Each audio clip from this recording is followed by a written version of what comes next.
नमस्कार दोस्तों, स्वागत है आपका इस चैनल पर। अगर दोस्तों आप हमारे चैनल पर नए हैं तो वीडियो को लाइक और चैनल को सब्सक्राइब कर लीजिए, इससे हमारी वीडियो आप तक सबसे पहले पहुंचे। आइए दोस्तों, शुरुआत करते हैं आज की अपनी पाठशाला। पहला क्वेश्चन आपकी स्क्रीन पर है, ध्यानपूर्वक देखिए। पहला क्वेश्चन आखिर क्या कह रहा है दोस्तों? इस क्वेश्चन में कह रहा है, यदि एक नियमित बहुभुज के सभी अंतःकोणों का कुल योग उसके बाह्य कोण के कुल योग का 5 गुना है तो वह कौन सा बहुभुज है? वह कौन सा बहुभुज है? ये कह रहा है कहोगे, हाँ यही हमसे कह रहा है। दोस्तों एक नियमित बहुभुज है, दोस्तों एक नियमित बहुभुज है, उसके सभी अंतःकोणों का जो कुल योग है, दोस्तों एक नियमित बहुभुज है और उसके उस नियमित बहुभुज के सभी अंतःकोणों का योग जो है, उसके सभी बाह्य कोणों के कुल योग का 5 गुना है। तो दोस्तों ये चीज तभी हो सकता है, दोस्तों सभी अंतःकोणों का योग सभी बाह्य कोणों के योग का 5 गुना तभी हो सकता है वास्तव में जब वास्तव में प्रत्येक अंतःकोण वास्तव में प्रत्येक बाह्य कोण का 5 गुना होगा। हाँ बोलिए हाँ। अगर दोस्तों सभी अंतःकोणों का योग सभी बाह्य कोणों का योग का 5 गुना है तो ये चीज तभी हो सकता है जब प्रत्येक अंतःकोण प्रत्येक बाह्य कोण का 5 गुना होगा। हाँ बोलिए हाँ। ठीक है, समझ में आया कहोगे हाँ। तो अगर दोस्तों अंतःकोणों का योग जो है बाह्य कोण का 5 गुना है, सभी बाह्य कोणों के योग का 5 गुना है, तो हमें ये समझना होगा कि भैया अंतःकोण तो हमें ये समझना होगा कि भैया प्रत्येक अंतःकोण जो है प्रत्येक बाह्य कोण का 5 गुना है। हाँ भैया। ठीक है, तो इस प्रकार दोस्तों देखा जाए तो जो नियमित बहुभुज है उसका प्रत्येक अंतःकोण जो है प्रत्येक बाह्य कोण का 5 गुना है। हाँ भैया। मतलब अगर बाह्य कोण 1 यूनिट है तो अंतःकोण जो है नियमित बहुभुज का प्रत्येक अंतःकोण जो है 5 यूनिट है। हाँ भैया। ठीक है, दोस्तों एक बात बताइए, जो नियमित बहुभुज है उसका प्रत्येक अंतःकोण अगर 1 यूनिट है तो उसका अगर दोस्तों जो नियमित बहुभुज है अगर उसका प्रत्येक बाह्य कोण 1 यूनिट है तो अंतःकोण 5 यूनिट का कहोगे हाँ। इस प्रकार देखा जाए तो नियमित बहुभुज के किसी भी शीर्ष पर बाह्य कोण और अंतःकोणों का योग जो है बाह्य कोण और अंतःकोणों का जो सम है वो वास्तव में 6 यूनिट है। लेकिन हमें पता है कि भैया किसी भी शीर्ष पर अंतर और बाह्य कोणों का योग जो होता है वो 180 होता है। मतलब 6 यूनिट बराबर है 180 हो गया। हाँ, 6 यूनिट बराबर है 180। तो 1 यूनिट बराबर कितने को हो गया? 1 यूनिट बराबर 30 के। दोस्तों हमारे अनुसार बाह्य कोण कितने डिग्री का कितने यूनिट था? हो गया 1 यूनिट। और 1 यूनिट की वैल्यू आई है 30 डिग्री की। मतलब वास्तव में बाह्य कोण जो है 30 डिग्री है। हाँ पूरा हमसे पूछा है कि बताइए वो कौन सा बहुभुज है। तो दोस्तों हम तब तक नहीं बता सकते हैं जब तक हमें ये ना पता हो कि जो बहुभुज है उसमें भुजाओं की संख्या क्या है। अगर हमें पता होती कि जो बहुभुज है उसमें भुजाओं की संख्या क्या है तो हम आसानी से बता सकते हैं कि ये कौन सा बहुभुज होगा। हाँ, तो आइए भुजाओं की संख्या पता करने की कोशिश करते हैं।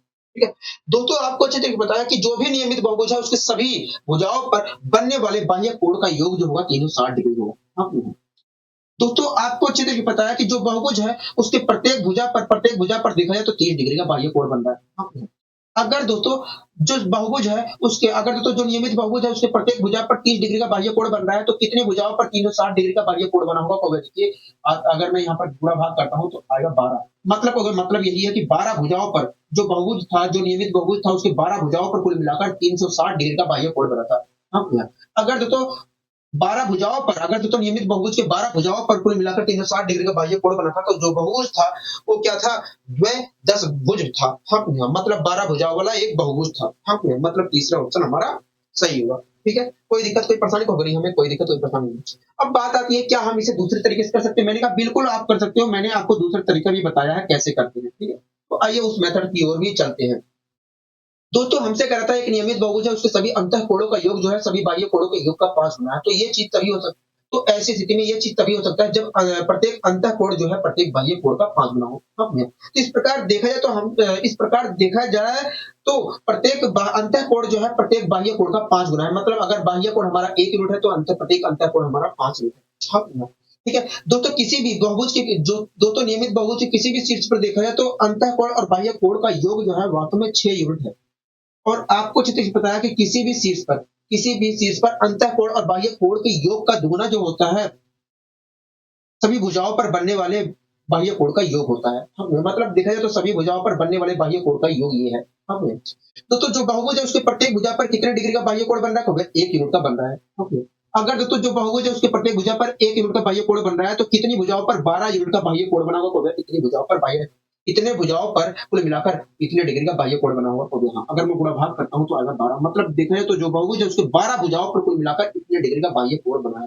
हाँ, ठीक है, अगर 12 भुजाओं पर इतने डिग्री का बाह्य कोण बना है तो जो बहुभुज होगा वो कुछ और नहीं 12 भुजाओं वाला बहुभुज होगा, मतलब द्वय 10 भुज होगा। हाँ, यहाँ तक सारी चीजें समझ में आ गई है, कहोगे हाँ, हमें यहाँ तक सारी चीजें बहुत ही अच्छे में समझ, बहुत अच्छी तरीके से समझ में आ गई है। अब दोस्तों आइए हम अगले क्वेश्चन की ओर बढ़ने की कोशिश करते हैं। दोस्तों इस क्वेश्चन को आप देख रहे हैं, कहोगे हाँ, इस क्वेश्चन को हम देख रहे हैं। इस क्वेश्चन को आप देख रहे हैं, कहोगे हाँ, इस क्वेश्चन को हम देख रहे हैं। पढ़िए इस क्वेश्चन को और समझने की कोशिश करिए, क्या है, क्या कहना चाह रहा है, कहोगे देखिए, कह रहा है कि दो नियमित बहुभुज की भुजाओं का अनुपात 5:4 है। कह रहा है दो नियमित बहुभुज की भुजाओं का अनुपात जो है 5:4 है, और उनके अंतः कोणों का अंतर 9 डिग्री है। हाँ, तो भुजाओं की संख्या ज्ञात करिए, भुजाओं की संख्या ज्ञात करिए। हाँ, तो पहले मैं आपको समझा देता हूँ, जिससे आपको इस क्वेश्चन को करते समय कोई दिक्कत, कोई परेशानी ना हो। ठीक है? इस क्वेश्चन को दोस्तों हम ऑप्शन के माध्यम से भी कर सकते हैं, ऑप्शन के माध्यम से भी कर सकते हैं। ठीक है?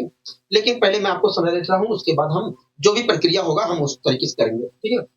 दोस्तों एक बहुभुज था, उसके प्रत्येक अंतःकोण, दोस्तों एक बहुभुज था और उस बहुभुज के प्रत्येक अंतःकोण का मान 120 डिग्री था। 120 डिग्री था। 120 डिग्री था। एक दूसरा बहुभुज था जिसका प्रत्येक अंतःकोण का मान 135 डिग्री था। हाँ, तो दोस्तों आप मुझे बताइए, अगर पहले जो हमारा पहला बहुभुज है उसके प्रत्येक अंतःकोण का मान 120 डिग्री है, और जो दूसरा हमारा बहुभुज है उसके प्रत्येक अंतःकोण का मान अगर 35 डिग्री है, तो दोनों बहुभुजों के अंतःकोणों के बीच का अंतर कितना है? दोनों बहुभुजों के बीच में अंतर कितने डिग्री का है? क्योंकि देखिए दोनों बहुभुजों के बीच में देखा जाए तो अंतर, दोनों बहुभुजों के बीच देखा जाए तो कुल मिलाकर, दोनों बहुभुजों के अंतःकोणों के बीच का अंतर देखा जाए तो कुल मिलाकर 15 डिग्री का है। हाँ, अगर मैं यहाँ पर देखता हूँ तो दोनों बहुभुजों के बीच अंतःकोणों का अंतर देखता हूँ तो आएगा 15 डिग्री। आप मेरी बात से सहमत हो गए? हाँ, हम आपकी बात से सहमत, हम आपकी बात से सहमत हैं। इसी प्रकार दोस्तों दोस्तों जो पहला बहुभुज था उसके उसके अंतःकोण प्रत्येक अंतःकोण, दोस्तों जो पहला बहुभुज था उसका प्रत्येक अंतःकोण 120 डिग्री था। तो जो पहला बहुभुज है उसका प्रत्येक बाह्य कोण है कितना? होगा देखिए 180 में से 120 घटाते हैं तो आएगा 60 डिग्री। मतलब जो पहला बहुभुज है उसका प्रत्येक बाह्य कोण 60 डिग्री है। इसी प्रकार से तो जो बहुभुज है, तो जो दूसरा बहुभुज था उसके प्रत्येक अंतःकोण 135 डिग्री था। हाँ, तो दूसरा जो बहुभुज है उसका प्रत्येक बाह्य कोण है कितना? 45 डिग्री। आप मेरी बात से सहमत हो गए? हाँ। तो दोस्तों आप एक बात बताइए, दोनों जो बहुभुज है उनके प्रत्येक बाह्य कोणों का अनुपात क्या है? अंतर कितना है? दोस्तों जो दोनों बहुभुज है उनके दोनों बाह्य कोणों के बीच का अंतर कितना है? तो वह देखिए, अगर मैं यहाँ पर देखता हूँ तो दोनों बहुभुजों के बाह्य कोणों के बीच का जो अंतर है, बाह्य कोणों के बीच का जो अंतर है 15 डिग्री है। हाँ, तो दोस्तों आप यहाँ पर देख रहे हैं, तो दोस्तों आप यहाँ पर देख रहे हैं कि जितना अंतर वास्तव में अंतःकोणों के बीच में ही है। दोस्तों आप यहाँ पर देख रहे हैं कि दोनों बहुभुजों के अंतःकोणों के बीच जितना अंतर है, उतना ही अंतर वास्तव में बाह्य कोणों के भी बीच है। हाँ, बाह्य कोणों के भी बीच है। हाँ, तो दोस्तों आप यहाँ पर देख रहे हैं कि दोनों बहुभुजों के अंतःकोणों के बीच जितना अंतर है, उतना ही अंतर वास्तव में दोनों दोनों बहुभुजों के बाह्य कोणों के बीच भी है। हाँ, आप मेरी बात से समझ रहे हैं? हाँ, तो ये बात आपको ध्यान रखना है कि दो बहुभुजों के अंतःकोणों के बीच जितना अंतर होता है, उतने ही डिग्री का अंतर वास्तव में बाह्य कोणों के बीच में भी होता है। ठीक है? तो दोस्तों आपको हमेशा ध्यान रखना है कि नियमित बहुभुज के अंतःकोणों के बीच जितना अंतर होता है, उतना ही अंतर वास्तव में उन दोनों बहुभुजों के बाह्य कोणों के बीच में भी होता है। ठीक है? आप मेरी बात से सहमत होंगे? हाँ, हम आपकी बात से सहमत हैं। यहाँ तक कोई दिक्कत, कोई परेशानी तो नहीं, हमें कोई दिक्कत, कोई परेशानी नहीं है। तो ये तो इस कॉन्सेप्ट का मैं प्रयोग करूंगा। इस क्वेश्चन ने हमसे कहा था कि दोनों जो बहुभुज है उनके अंतःकोणों का अंतर ये है 9 है, तो इनके बाह्य कोणों का भी अंतर 9 होगा। तो ये जो कॉन्सेप्ट है, मैं इस कॉन्सेप्ट का इस क्वेश्चन के अंदर प्रयोग करूंगा। ठीक है? इसी प्रकार एक चीज और समझाना है, इसी प्रकार आपको एक चीज और समझाना है। ठीक है? मान लीजिए दोस्तों दो बहुभुज है और उन दोनों बहुभुजों के मान लीजिए दोस्तों दो बहुभुज है और उन दोनों बहुभुजों की भुजाओं का जो अनुपात है वो 4:5 है। 4:5 है या 4/5 है। हाँ, मान लीजिए दोस्तों दो बहुभुज है और उन दोनों बहुभुजों की भुजाओं का जो अनुपात है 4/5 है या 4:5 है। आप कोई दिक्कत, कोई परेशानी को नहीं, हमें कोई दिक्कत, कोई परेशानी नहीं। 4:5 मतलब 4/5 है। ठीक है? कोई दिक्कत यहाँ तक होगा नहीं।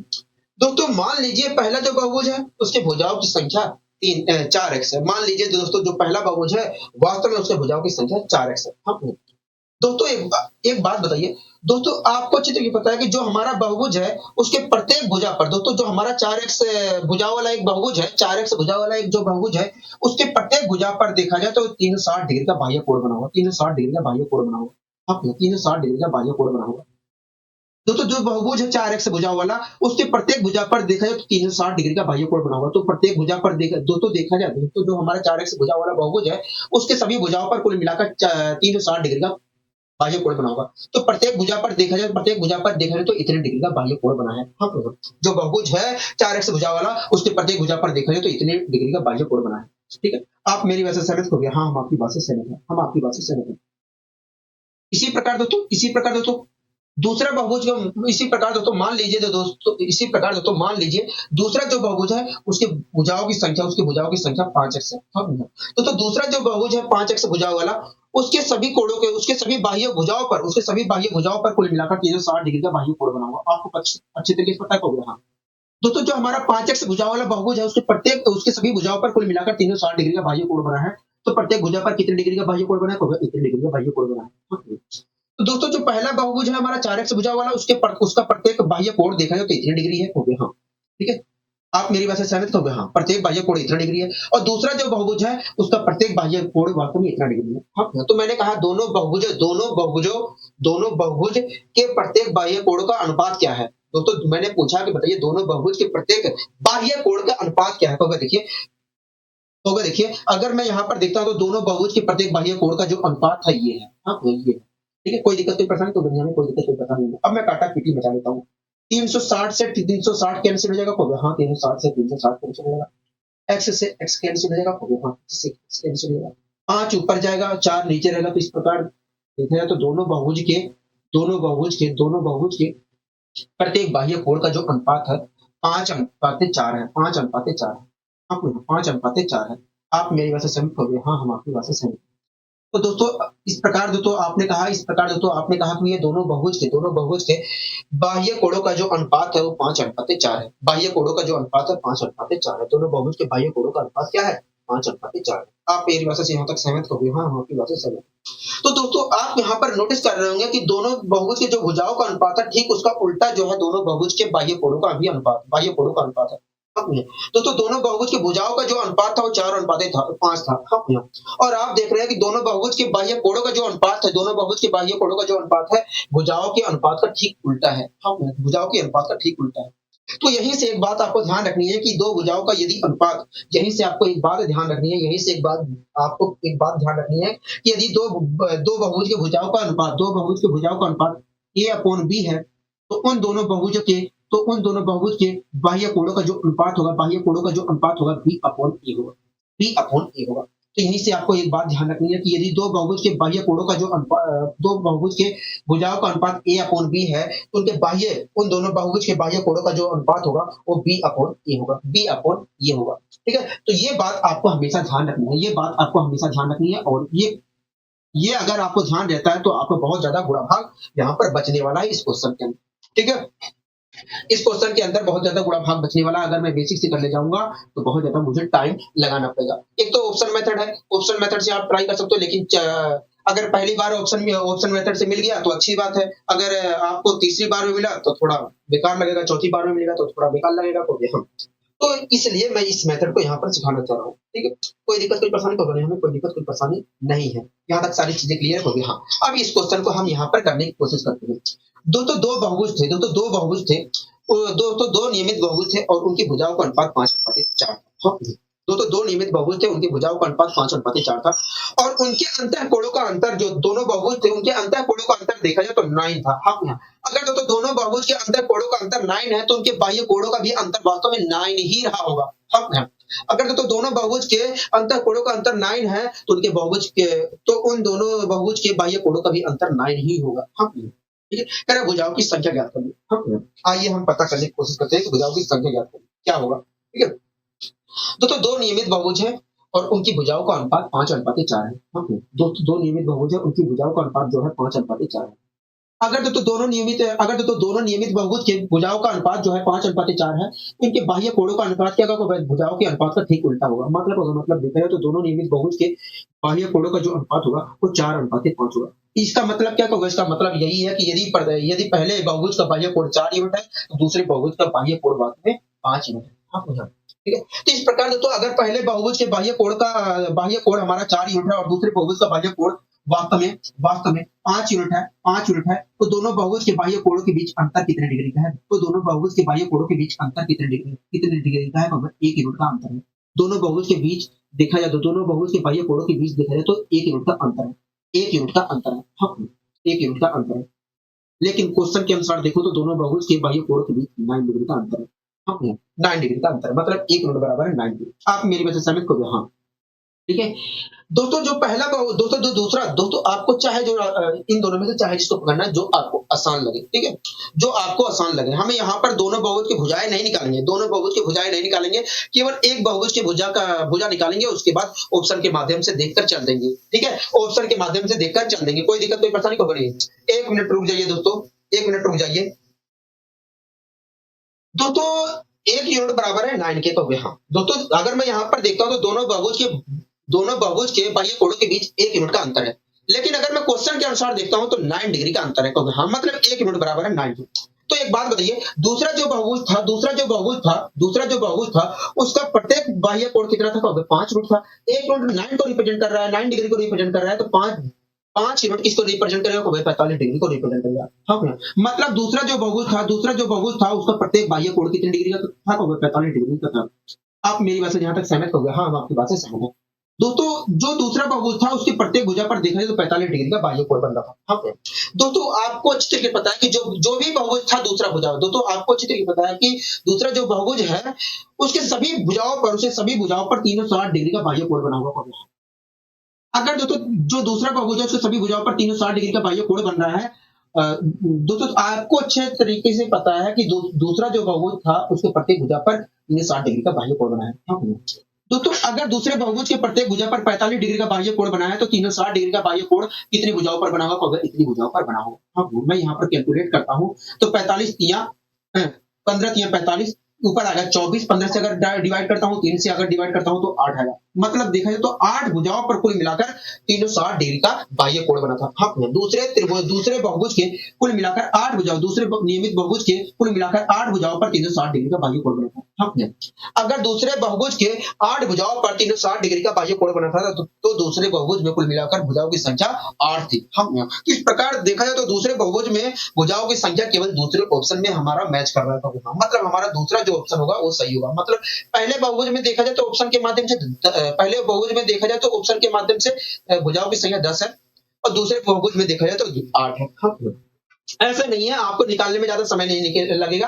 आप पहले बहुभुज की भुजाओं की संख्या यहीं से निकाल सकते हैं, जिससे आपको ऑप्शन में भी ना जाना पड़े, देखने हाँ चेक करने ना जाना पड़े। तो एक बात बताइए, एक जो है यूनिट 9 डिग्री को रिप्रेजेंट कर रहा है तो 4 यूनिट किसको रिप्रेजेंट करेगा? वो 36 को रिप्रेजेंट करेगा। हाँ, दोस्तों 1 यूनिट 9 को रिप्रेजेंट कर रहा है। हमें पता है कि पहले बहुभुज के बाह्य कोण वास्तव में 4 यूनिट है। अगर 1 यूनिट 9 को रिप्रेजेंट कर रहा है तो 4 यूनिट वास्तव में 36 को रिप्रेजेंट करेगा। मतलब देखा जाए तो पहला जो बहुभुज था उसका प्रत्येक बाह्य कोण 36 डिग्री का था। हाँ, मतलब प्रत्येक भुजा पर देखा जाए तो पहले बहुभुज के प्रत्येक भुजा पर देखा जाए तो 36 डिग्री का बाह्य कोण बन रहा था। हाँ, दोस्तों जो पहला बहुभुज था आपको अच्छी तरीके पता है कि दोस्तों जो पहला बहुभुज है उसके सभी भुजाओं पर 360 डिग्री का बाह्य कोण बना हुआ है।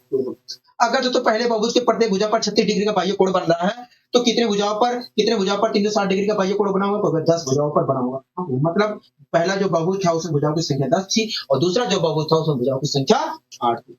तो आप दोनों निकाल के अगर करना चाहते हो तो आप दोनों निकाल सकते हो, आपको कोई रोक छेक नहीं है, ठीक है, आपको कोई रोक छेक नहीं है। अगर आप एक से ही निकालकर अपना ऑप्शन के माध्यम से जाना चाह रहे हो तो आप वैसे भी जा सकते हो। आशा करता हूँ ये मेथड आपको अच्छे तरीके से समझ में आया भी होगा। ठीक है, कोई दिक्कत कोई परेशानी को नहीं। अगर दोस्तों ये जो मेथड है इसके माध्यम से आपको ऑप्शन से ट्राई करने की जरूरत नहीं है, ठीक है, ना ही आपको बेसिक से जाने की जरूरत है। अगर मैं बेसिक लगाता हूं तो यहाँ पर मैं फॉर्मूले से कर सकता हूँ, फॉर्मूले के माध्यम से कर सकता हूँ, लेकिन आपको फॉर्मूला भी यहाँ पर प्रयोग नहीं करना है, आपको ऐसे ही जाना है। ठीक है, कोई दिक्कत कोई परेशानी को नहीं, हमें कोई दिक्कत कोई परेशानी नहीं है। अब आइए इसी क्रम में हम और आगे यहाँ पर बढ़ने की कोशिश करते हैं। दोस्तों आप इस क्वेश्चन को देख रहे हैं? हाँ, इस क्वेश्चन को हम देख रहे हैं। पढ़िए इस क्वेश्चन को और समझने की कोशिश करिए, क्या कहना चाह रहा है तो देखिए। कह रहा है दो नियमित बहुभुज की भुजाओं का अनुपात 1:2 है। हाँ, कह रहा है यदि उनके अंतःकोण का अंतर 36 हो तो भुजाओं की संख्या क्या होगी? तो एक बात बताइए, दोनों जो बहुभुज है उनके अंतःकोणों का अंतर, दोनों जो बहुभुज है उनके प्रत्येक अंतःकोण का अंतर जो है 36 डिग्री है। हम यहाँ अगर तो दोनों बहुभुज के अंतःकोणों का अंतर 36 डिग्री है तो बाह्य कोणों का भी अंतर 36 डिग्री होगा। हो गया। हाँ, तो ये तो बात पता चल गई, ये बात क्लियर हो गई है कि दोनों जो बहुभुज हैं, जिनकी भुजाओं का अनुपात 1:2 है, उनके बाह्य कोणों का अंतर वास्तव में 36 डिग्री है।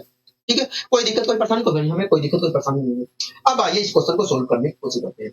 दो नियमित बहुभुज हैं, उनकी भुजाओं का अनुपात 1:2 है। हाँ, अगर दोनों नियमित बहुभुज के भुजाओं का अनुपात 1:2 है, 1:2 है, तो इनके बाह्य कोणों का अनुपात क्या होगा? देखिए, इनके बाह्य कोणों का अनुपात वास्तव में 2:3। इसका मतलब क्या होगा? इसका मतलब ये है कि यदि यदि पहले बहुभुज का बाह्य कोण वास्तव में 2 यूनिट है, तो दूसरे बहुभुज का बाह्य कोण वास्तव में 1 यूनिट है। हाँ, अगर दोस्तों मैं यहाँ पर देखता हूँ, तो दोनों बहुभुज की बाह्य कोणों के बीच में वास्तव में दोनों बहुभुज की बाह्य कोणों के बीच में देखा जाए तो 1 यूनिट का अंतर है कहोगे। हाँ। लेकिन हमें पता है कि भैया दोनों बहुभुज के बाह्य कोणों के बीच में कुल मिलाकर 36 डिग्री का अंतर है। मतलब 1 यूनिट बराबर है 36 डिग्री के। हाँ, 1 यूनिट बराबर 36 डिग्री के। आप मेरी बात से यहाँ तक सहमत हो गए? हाँ, हाँ, आपकी बात से सहमत है। तो दूसरा जो बहुभुज था दोस्तों, अब आपको चाहे इससे करिए, चाहे इससे करिए, जो आपको आसान लगे उससे आपको करना है। मुझे तो आसान इससे लग रहा है, तो मैं इसी को पकड़ूंगा। ठीक है? दूसरा जो बहुभुज था उसका प्रत्येक बाह्य कोण वास्तव में 1 यूनिट था, और 1 यूनिट किसको रिप्रेजेंट कर रहा है? तो 36 डिग्री को रिप्रेजेंट कर रहा है। मतलब देखा जाए तो दूसरा जो बहुभुज है उसका प्रत्येक बाह्य कोण 36 डिग्री है। मतलब दूसरे बहुभुज के प्रत्येक भुजा पर बनने वाला बाह्य कोण जो है 36 डिग्री है। ठीक है? तो दूसरा जो बहुभुज है उसके सभी भुजाओं पर कुल मिलाकर 360 डिग्री का बाह्य कोण बनता है। तो यहाँ अगर दूसरा जो बहुभुज है उसके प्रत्येक भुजा पर 36 डिग्री का बाह्य कोण बन रहा है, तो कितनी भुजाओं पर 360 डिग्री का बाह्य कोण बना होगा? तो भाई कितनी भुजाओं पर 360 डिग्री का बाह्य कोण बना होगा? हाँ, मतलब देखा जाए तो दूसरा जो बहुभुज है उससे कुल मिलाकर 10 भुजाओं पर 360 डिग्री का बाह्य कोण बना होगा। हाँ, अगर दोस्तों दूसरा जो बहुभुज है उसके 10 भुजाओं पर कुल मिलाकर 360 डिग्री का बाह्य कोण बना है, तो दूसरा जो बहुभुज है उसमें भुजाओं की संख्या 10 है। ठीक है? और मैं ऑप्शन के माध्यम से देखने आता हूँ, तो केवल ऐसा दूसरे ऑप्शन में मिल रहा है। हाँ, तो दूसरे ऑप्शन के माध्यम से देखता हूँ, तो जो बहुभुज है, जो पहला बहुभुज है उसमें भुजाओं की संख्या 5 है। हाँ, और दूसरे जो बहुभुज है उसकी भुजाओं की संख्या वास्तव में 10 है। यहाँ तक सारी चीजें क्लियर है कभी? हाँ, ऐसा नहीं है, आपका मन कर रहा है तो आप यहीं से पहले बहुभुज में भुजाओं की संख्या भी निकाल सकते हैं। ठीक है? तो जो पहला बहुभुज है उसका प्रत्येक बाह्य कोण 2 यूनिट है। 1 यूनिट जो है 36 डिग्री को रिप्रेजेंट कर रहा है, तो 2 यूनिट वास्तव में कितने को करेगा? 72 डिग्री को करेगा। हाँ, मतलब पहला जो बहुभुज है उसका प्रत्येक बाह्य कोण वास्तव में 72 डिग्री है। मतलब पहले बहुभुज की प्रत्येक भुजा पर बनने वाला कोण 72 डिग्री है। हाँ, दोस्तों जो बहुभुज है, पहला बहुभुज है, उसके सभी भुजाओं पर 360 डिग्री का बाह्य कोण बन रहा है। हाँ, बनता है। हाँ, अगर दोस्तों पहले जो बहुभुज है उसके प्रत्येक भुजा पर 72 डिग्री का बाह्य कोण बन रहा है, तो कितनी भुजाओं पर 360 डिग्री का बाह्य कोण बना होगा? इतनी भुजाओं पर 360 डिग्री का बाह्य कोण बना होगा। हाँ, मैं काटा पीटी मचाता हूं तो आएगा 5। मतलब देखा जाए तो जो पहला बहुभुज है उसके 5 भुजाओं पर कुल मिलाकर 360 डिग्री का बाह्य कोण बना था। हाँ, अगर पहले बहुभुज की 5 भुजाओं पर 360 डिग्री का बाह्य कोण बना था, तो जो पहला बहुभुज है उसमें भुजाओं की संख्या वास्तव में कुल मिलाकर 5 है। क्या है? 5 है। आप मेरी बात से यहाँ तक सहमत हो गए? हाँ, हम आपकी बात से पूरी तरीके से सहमत हैं। आशा करता हूँ दोस्तों ये सारी चीजें आपको चित्र की समझ में आई होंगी। आशा करता हूँ दोस्तों ये सारी चीजें आपको बहुत ही अच्छे वे में समझ में आई होंगी। ठीक है? कोई दिक्कत, कोई परेशानी कोई नहीं, हमें कोई दिक्कत, कोई परेशानी नहीं। तो इस प्रकार हम कह सकते हैं पहले बहुभुज में भुजाओं की संख्या 5 थी, दूसरे बहुभुज में भुजाओं की संख्या 10 थी। यही चीज हमसे पूछा था। हाँ, अब आइए दोस्तों हम आगे बढ़ने की यहाँ पर कोशिश करते हैं। ठीक है? इस क्वेश्चन को आप देख रहे हो? हाँ, इस क्वेश्चन को हम देख रहे हैं। क्या कहना चाह रहा है? तो वो देखिए, कह रहा है यदि किसी नियमित बहुभुज की भुजाओं की संख्या दुगुनी कर दी जाए, उसके प्रत्येक बाह्य कोण में 18 डिग्री कमी आ जाती है। हाँ, प्रत्येक बाह्य कोणों में 18 डिग्री कमी आती है। मतलब देखा जाए तो उनके बाह्य कोणों के बीच में 18 डिग्री का अंतर आ जाता है। तो एक नियमित बहुभुज था, जैसे उसकी भुजाओं की संख्या दुगुनी की गई, तो ऐसी स्थिति में जो बाह्य कोणों के बीच में कुल मिलाकर 18 डिग्री का अंतर आ गया है। हाँ, ठीक है? कह रहा है मूल बहुभुज की भुजाएं कितनी थी? जो मूल बहुभुज था उसे भुजाओं की संख्या क्या थी? हाँ, ठीक है? आइए हम इस क्वेश्चन को भी सोल्व करने की कोशिश करते हैं।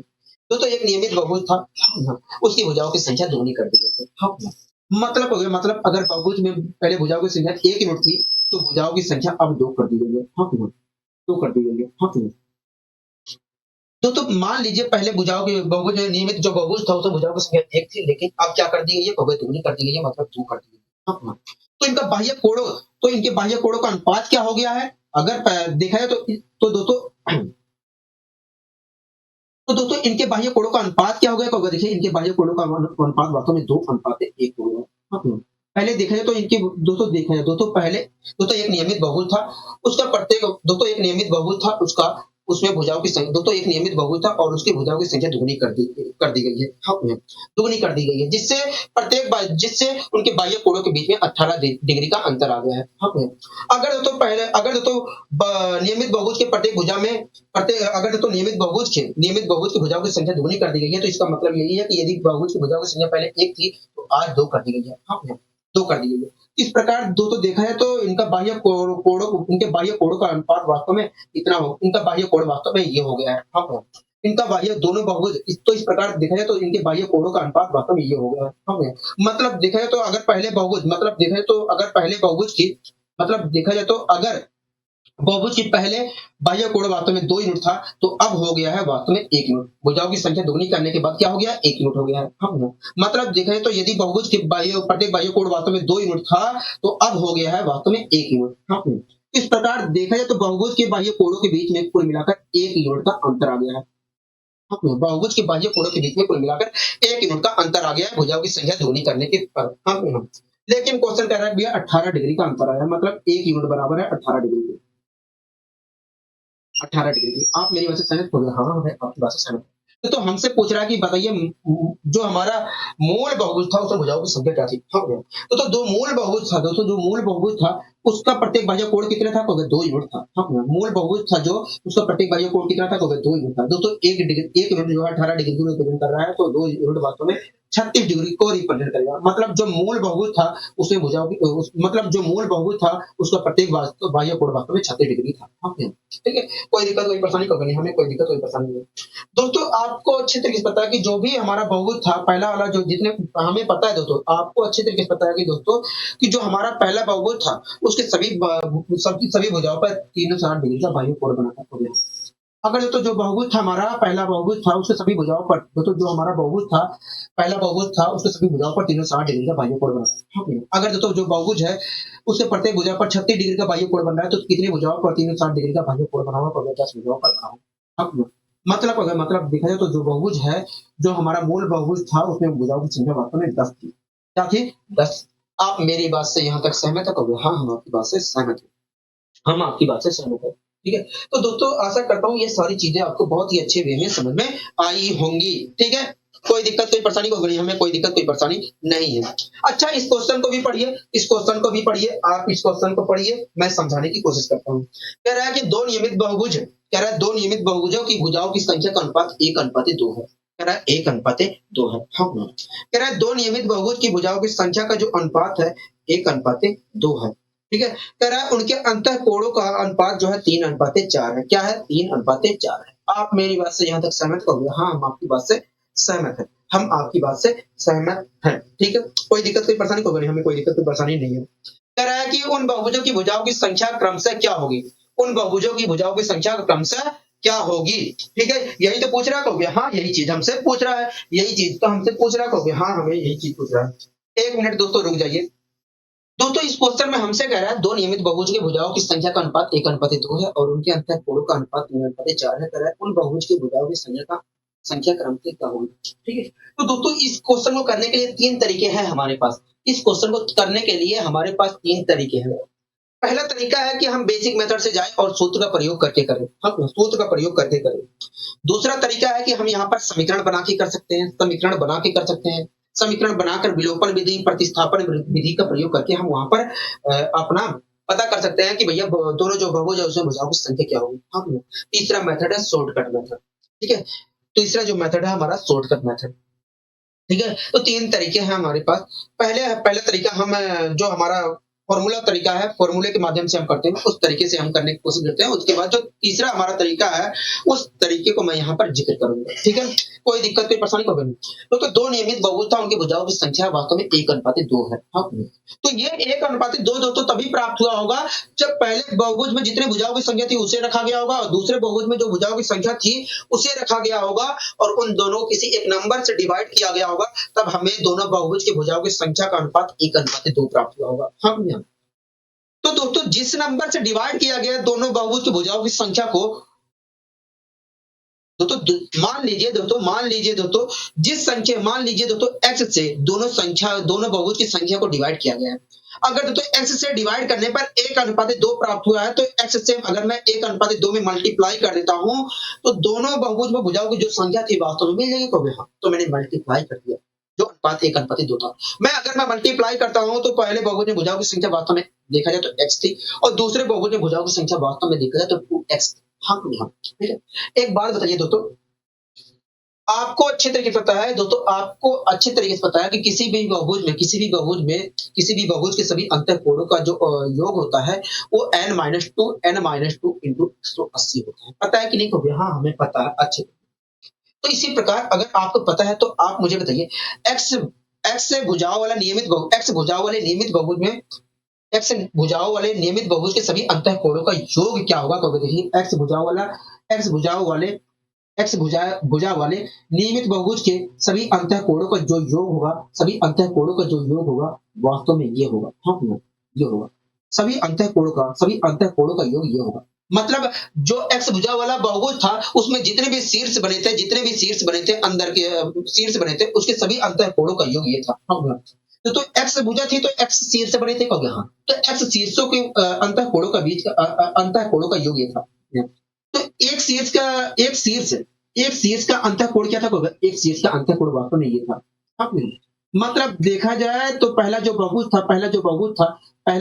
था, उसका प्रत्येक अंतःकोण ये था। हाँ, प्रत्येक अंतःकोण ये था। हाँ, यहाँ तक आपको कोई दिक्कत, कोई परेशानी नहीं? यहाँ तक हमें कोई दिक्कत, कोई परेशानी नहीं। इसी प्रकार दोस्तों आप मुझे बताइए, दूसरे बहुभुज में भुजाओं की संख्या 2x थी। दूसरा जो नियमित बहुभुज था, उसमें भुजाओं की संख्या 2x थी। हाँ, तो आपको अच्छे से पता है कि किसी भी नियमित बहुभुज के सभी अंतःकोणों का जो योग होता है n-2 इंटू 180 होता है। हाँ, तो इसी प्रकार आप मुझे बताइए, 2x भुजा वाले नियमित बहुभुज के सभी अंतःकोणों का योग क्या होगा? तो देखिए, 2x भुजा वाले सभी अंतःकोणों का जो योग होगा, 2x भुजा वाले सभी अंतःकोणों का जो योग होगा, वास्तव में ये होगा। हाँ, ठीक है। कोई दिक्कत, कोई परेशानी को नहीं। दोस्तों, जो 2x भुजा वाला बहुभुज था, उसके सभी अंतःकोणों का योग वास्तव में इतना था। हाँ, दोस्तों 2x भुजा वाला अगर बहुभुज है, तो उसमें 2x शीर्ष भी होंगे। कहोगे हाँ, तो जितने भी दूसरे दोस्तों 2x भुजा वाले बहुभुज में सभी शीर्षों के अंतःकोणों का योग ये था। हाँ, सभी शीर्ष कितने थे? 2x थे। अगर तो सभी शीर्षों का अंतःकोणों का योग ये था, तो प्रत्येक शीर्ष का अंतःकोण कितना था? प्रत्येक शीर्ष का अंतःकोण ये था। मतलब देखा जाए तो दूसरा जो बहुभुज है, उसका प्रत्येक अंतःकोण ये है। तो जो पहला बहुभुज है, उसका प्रत्येक अंतःकोण वास्तव में ये है, और दूसरा जो बहुभुज है, उसका प्रत्येक अंतःकोण ये है। मैंने कहा दोनों बहुभुज के अंतःकोणों का अनुपात क्या है? तो देखिए, पहले मैंने कहा कि बताइए दोनों बहुभुज के अंतःकोणों का अनुपात क्या होगा? देखिए, दोनों बहुभुज के अंतःकोणों का अनुपात वास्तव में ये है। आप मेरी बात से यहाँ तक सहमत हो गए? हाँ, हम आपकी बात से सहमत। लेकिन क्वेश्चन कह रहा है भैया नहीं 3/4 है, 3/4 है, मतलब ये बराबर है 3/4 के। अगर दोस्तों मैं अपने अनुसार देखता हूँ तो ये है, लेकिन क्वेश्चन कह रहा है 3/4, मतलब ये बराबर है इसके, मतलब कि ये बराबर 3/4 के है। तो हाँ, अब यहाँ पर गुणा भाग हमें करना है।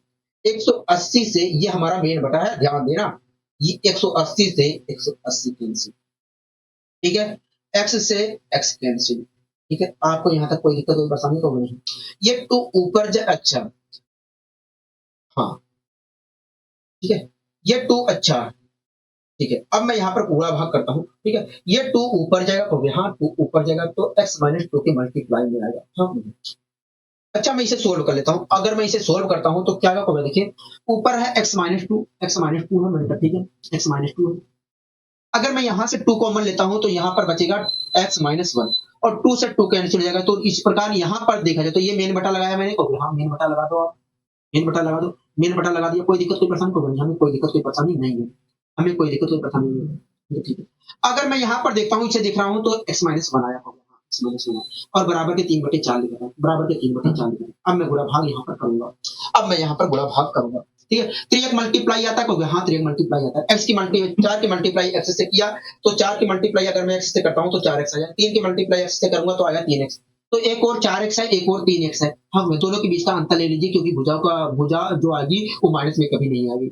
हाँ, तो इस प्रकार मैंने x दोनों 4x और 3x के बीच का अंतर ले लिया, x आया। ठीक है, अब दोस्तों अगर मैं यहाँ पर करता हूँ, 4 दूनी 8 आया, 3 एक 3 आया, तो एक और -8 है, एक और -3 है। हाँ, दोनों के बीच का अंतर ले लीजिए, अगर सेम चिन्ह है तो। तो क्या है, कहोगे 5 आया। इस प्रकार देखें तो x की वैल्यू क्या आई, 5 आई। x की वैल्यू 5 आई। आप मेरी बात से सहमत हो रहा तो पहले बहुभुज जो पहला बहुभुज था उसे उसे भुजाओं की उसमें भुजा की संख्या कितनी थी, तो भुजा की संख्या वास्तव में x थी और x की वैल्यू क्या है, तो 5 आई है। तो इस प्रकार देखा जाए तो जो पहला बहुभुज था उसमें भुजाओं की संख्या वास्तव में 5 इसी प्रकार दोस्तों दूसरा जो बहुभुज है उसमें भुजाओं की संख्या कुल कितनी थी, तो 2x थी। x की वैल्यू यहाँ पर रखता हूँ तो 10 आ जाए, मतलब जो दूसरा बहुभुज है उसमें भुजाओं की संख्या कुल मिलाकर 10 है। हाँ यहाँ ठीक है। तो इस प्रकार दोस्तों हम यहाँ पर बता सकते हैं कि ये दोनों बहुभुज की भुजाओं की संख्या क्रम से 5 और 10 होगी, 5 और 10 होगी। ठीक है, लेकिन ये थोड़ा लेंदी तरीका हो गया। ठीक है, इसमें आप कंफ्यूज हो सकते हैं, आपको गुणा भाग में करने में दिक्कत आएगी, कहोगे हाँ। ठीक है, जब आपको ज्यादा गुणा भाग करने में करना पड़ता है तो आपको अंदर गुस्सा आता है। हाँ हाँ, तो उस गुस्से को यहाँ पर काबू पाने के लिए हम दूसरा तरीका अप्लाई करेंगे। ठीक है, दूसरा तरीका अप्लाई करेंगे। आइए मैं दूसरे तरीके की बात करता हूँ, हमें उसी तरीके से ही करना रहता है। ठीक है, दोस्तों दो नियमित बहुभुज की भुजाओं की संख्या का अनुपात 1:2 है, 1:2 है। हाँ में जो बहुभुज की भुजाओं की संख्या का अनुपात है उसे लिख लीजिए, उसे यहाँ पर लिख लीजिए। ठीक है, दोनों जो बहुभुज है उनकी भुजाओं की संख्या का अनुपात 1:2 है, तो हाँ उसे मैंने लिख लिया यहाँ पर। ठीक है, अब दोस्तों उनके अंतर दोनों बहुभुज के अंतर कोणों का अंतर के अनुपात कितना होगा, 3:4 है, उसे भी यहाँ पर लिख लीजिए ऐसे, उसे भी ऐसे लिख लीजिए। ठीक है, कोई दिक्कत कोई परेशानी होगा नहीं। दोनों के अपोन में ऐसे एक चिन्ह लगाइए और दोनों के अपोन में 2 2 लिख दीजिए, 2 और 2 लिख दीजिए। ठीक है, 2 2 लिख दीजिए, कोई दिक्कत कोई परेशानी तो नहीं, हमें कोई दिक्कत कोई परेशानी नहीं है, हमें कोई दिक्कत कोई परेशानी नहीं है। फॉर्मूले में आपने देखा था कि 2 2 लिखा, 2 2 घटाया गया था। हाँ, वहीं से दोनों में 2 2 वहीं से 2 मैंने उठा लिया, यहाँ पे लिख दिया। ठीक है, 2 उठा लिया, यहाँ पे लिख दिया। आपको कोई दिक्कत है, कोई नहीं, हमें कोई दिक्कत कोई परेशानी नहीं। अब क्या करना है दोस्तों, इसकी मल्टीप्लाई इससे कर दीजिए, इसकी मल्टीप्लाई इससे कर दीजिए। ठीक है, इसकी मल्टीप्लाई इससे कर दीजिए, इसकी मल्टीप्लाई इससे कर दीजिए और यहाँ पर जो है मल्टीप्लाई करने पर जो आएगा उसे यहाँ पर ले लीजिए। इसकी मल्टीप्लाई इससे कर दीजिए और यहाँ पर जो आएगा मल्टीप्लाई करने के बाद जो आएगा उसे यहाँ पर लीजिए। ठीक है, या दूसरा और यहाँ से मैं एक चीज और बता देता हूं, अगर इससे ये वाला डिवाइड हो रहा है डायरेक्ट तो डिवाइड कर दीजिए, ठीक है, डिवाइड कर दीजिए। अगर डिवाइड नहीं हो रहा है तो आप मल्टीप्लाई करके यहाँ पर ले लीजिए। ठीक है, डिवाइड नहीं हो रहा है तो मल्टीप्लाई करके यहाँ पर ले लीजिए, यहाँ पर तो चीजें रहेंगी। ठीक है, इसी प्रकार इससे अगर ये डिवाइड हो रहा है तो डिवाइड कर दीजिए, अगर कुछ बच रहा है या डिवाइड नहीं हो रहा है तो आप मल्टीप्लाई करके यहाँ ले लीजिए। ठीक है, कोई दिक्कत कोई परेशानी को नहीं। अब आपको प्रक्रिया करनी है तो मैंने यहाँ पर 2 लिखा था तो डिवाइड नहीं हो रहा तो मैंने यहाँ पर मल्टीप्लाई कर दिया और यहाँ पर लिख दिया 8। ठीक है, कोई दिक्कत कोई परेशानी को नहीं, हमें कोई दिक्कत कोई परेशानी नहीं। इससे मैंने डिवाइड किया, इसे डिवाइड नहीं हो रहा था, कोई बात नहीं है, डिवाइड नहीं हो रहा, अभी भी नहीं हो रहा, कहोगे हाँ ना पहले हो रहा था तो कोई बात नहीं, मैंने इसकी मल्टीप्लाई इधर किया तो यही आएगा, तो यही लिख दिया। अब करना है प्रक्रिया, इसकी मल्टीप्लाई इधर करिए 8 आया, इसकी मल्टीप्लाई इधर करिए 6 आया, दोनों के बीच का अंतर लीजिए 2 आया। ठीक है, अब क्या करना है आगे, वही प्रक्रिया आपने जो रेशियो वाले चैप्टर में किया था वही चीज है यहाँ पर। ठीक है, 8 की मल्टीप्लाई 2 से करिए 16 आया, 3 की मल्टीप्लाई 2 से करिए 6 आया, दोनों के बीच का अंतर ले लीजिए। ठीक है, या आप अगर इन सब चीजों से बचना चाह रहे हैं तो आपको क्या करिए, यहाँ पर दिख रहा है मैंने बताया था जब यहाँ पर नीचे समान चीजें लिखी रहती हैं तो आपको क्या करना है, ऊपर वाले के बीच का अंतर लेकर दोनों में से किसी की मल्टीप्लाई कर दीजिए। दोनों के बीच का अंतर आया 5 और 5 की मल्टीप्लाई 2 कर दिया तो आया 10, मतलब दोनों अगर मैं ऐसे और ऐसे करके मल्टीप्लाई करके अंतर निकालता हूँ तो 10 ही आएगा। ठीक है, जैसा कि आपने देखा है तो 2 यूनिट बराबर है 10 के, तो 1 यूनिट बराबर वास्तव में 5 के है, तो यहाँ 5 के। आप मेरी वजह से सहमत, तो यहाँ आपकी वजह से सहमत। हमसे क्या पूछा गया था, कभी हमसे भुजाओं की संख्या पूछी गई थी, तो 1 यूनिट बराबर 5 के है, तो यहाँ पर देखें तो पहले बहुभुज की भुजाओं की संख्या कितनी थी, 1 यूनिट थी और 1 यूनिट बराबर आया 5, मतलब पहला जो बहुभुज है वास्तव में उसमें देखा जाए तो बहुभुज की भुजाओं की संख्या 5 है। तो दूसरे बहुभुज में भुजाओं की संख्या वास्तव में 2 यूनिट थी और 1 यूनिट बराबर 5 के है, तो 2 यूनिट वास्तव में 10 के है। मतलब दोस्तों दूसरा जो बहुभुज था उसमें भुजाओं की संख्या वास्तव में 10 थी। ठीक है, तो इस प्रकार हम तेजी से कर सकते हैं, इस प्रकार हम तेजी से यहाँ पर जवाब दे सकते हैं। बताइए कोई दिक्कत कोई परेशानी होगी, हमें कोई दिक्कत कोई परेशानी नहीं है, हमें कोई दिक्कत कोई परेशानी नहीं है। आपने आसानी से यहाँ पर चीजें समझाने की कोशिश की। एक दूसरा मेथड मैंने बताया था कि आप यहाँ पर समीकरण बनाकर भी कर सकते हैं, लेकिन उस तरीके से आपको नहीं जाना, ये हमारा तरीका बेस्ट है। हाँ, वहां पर हमें XYZ से नहीं खेलना है, XYZ से खेलेंगे तो हो जाएगा। ठीक है, अब अगला क्वेश्चन इसी प्रकार है, आप इस क्वेश्चन को देखिए, कह रहा है दो नियमित बहुभुजों की भुजाओं की संख्या का जो अनुपात है 5:6 है और उनके प्रत्येक अंतःकोणों का अनुपात 24:25 है। कह रहा है उन बहुभुज की भुजाओं की संख्या ज्ञात करिए। तो दो बहुभुज है, उनकी भुजाओं की संख्या का जो अनुपात है 5:6 है, 5:6 है। मतलब अगर पहले बहुभुज की भुजा की संख्या 5 यूनिट है, तो दूसरे बहुभुज में भुजा की संख्या वास्तव में 6 यूनिट है। ठीक है? ये सारी चीज़ें समझ में आ गई है कभी? हाँ। और इसी प्रकार हमें कह रहा है कि प्रत्येक और इसी प्रकार हमसे कह रहा है उनके अंतःकोणों का जो अनुपात है 24:25 है। 24:25 है। हाँ, मतलब अगर पहले बहुभुज का अंतःकोण वास्तव में 24 यूनिट है, तो दूसरे बहुभुज का वास्तव में अंतःकोण 25 है। हाँ, ठीक है? अब क्या करना होगा देखिए, फॉर्मूले में देखा जाए तो 2-2 घटाया जाता है, तो यहाँ पर भी मैंने 2-2 लिख दिया। 2-2 घटाया जाता है तो 2 -2 लिखना चाहिए था, लेकिन सेम चिन्ह होने के कारण मैं नहीं लिख रहा हूँ। अगर दोनों अगर अलग-अलग किसी में जोड़ा जाता है, एक किसी में घटाया जाता है, तो मैं वहाँ पर साइन का ज़िक्र करता, लेकिन दोनों जगह घटाया जा रहा है, इसलिए मैं ऐसा यहाँ पर करने वाला नहीं हूँ। ठीक है? ऐसा यहाँ पर करने वाला नहीं हूँ, केवल 2-2 लिख रहा हूँ। ठीक है? अब मैंने क्या बताया था तो देखिए, आपने कहा था कि इससे इससे अगर ये वाला डिवाइड हो रहा है तो डिवाइड कर दीजिए, अगर नहीं हो रहा है तो इसकी मल्टीप्लाई इससे करके लिख दीजिए यहाँ पर। तो डिवाइड तो हो रहा तो हाँ, कितनी बार में हो गया? 5 बार में। ठीक है? 5 बार में। कुछ यहाँ पर बचा? नहीं बचा। अगर कुछ बचा होता तो यहाँ पर मल्टीप्लाई करके लिख दीजिए। नहीं बचा? कोई दिक्कत नहीं। तो यहाँ पर 5 आ गया। अब देखिए 6 से डिवाइड हो रहा है कि नहीं कहोगे? हाँ, डिवाइड हो रहा है, लिख दीजिए। अगर नहीं हो रहा है तो यहाँ पर मल्टीप्लाई इससे करके लिख दीजिए। ठीक है? तो 6 चौक 24। हाँ, लिख दिया। सारा ये पूरा डिवाइड हो गया कहोगे? हाँ, ये पूरा डिवाइड हो गया। कुछ बचा है कहोगे? नहीं, यहाँ पर हमें कुछ नहीं बचा है। अब आपको प्रक्रिया करनी है। अब आपको प्रक्रिया करनी है। अब आपको क्या करना है? अब आपको क्या करना है?